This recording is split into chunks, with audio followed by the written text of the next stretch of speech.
Ukraine में असली जंग रूस और अमेरिका के बीच हो रही है, लेकिन यूक्रेन को नेटो की मदद के पर्दे के पीछे यूएस ने खुद को छिपा लिया है। इसलिए सीधे टकराव के बावजूद विश्व विनाशक जंग टल रही है। इसका मतलब ये नहीं है कि विनाशक बारूद के फटने की आशंका खत्म हो गई है।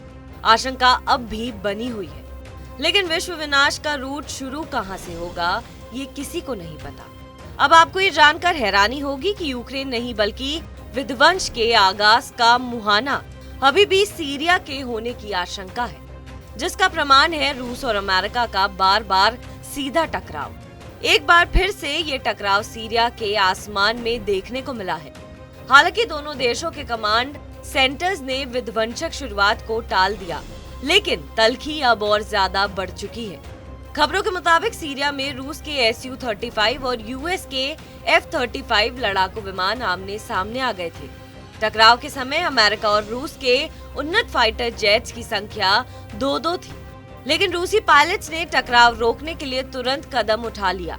रूस का दावा है कि F-35 को संघर्ष के उद्देश्य से उड़ाया जा रहा था। हालांकि अमेरिका की तरफ से इस संबंध में कोई खास बयान सामने नहीं आया है।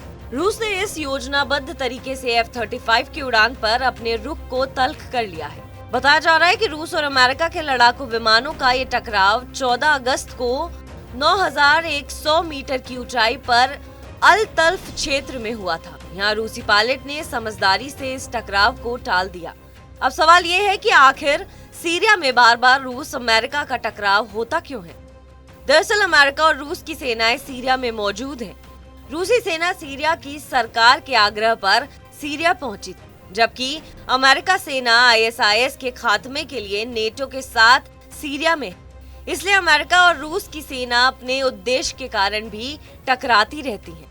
लेकिन इस बार के टकराव का मकसद अलग माना जा रहा है। इस बार यूक्रेन में जारी जंग का असर सीरिया में दिखा है, इसलिए टकराव एक नई जंग की शुरुआत के तौर पर देखा जा रहा है, जिसमें अमेरिका और रूस दोनों ही अपनी शक्ति का प्रदर्शन कर रहे हैं। ऐसा इसलिए कहा जा सकता है क्योंकि अमेरिका ने जुलाई के महीने में F-35 की सीरिया में तैनाती की है। ये तैनाती यूएस सेंट्रल कमांड की हवाई क्षमता बढ़ाने के लिए की गई है, लेकिन इस तैनाती का असल मकसद ईरान और रूस के खिलाफ तैयारी है। जबकि रूस ने सीरियन सरकार के आग्रह पर सुरक्षा के नजरिए इस Su-35 जैसे फाइटर जेट की तैनाती बहुत पहले ही कर दी थी।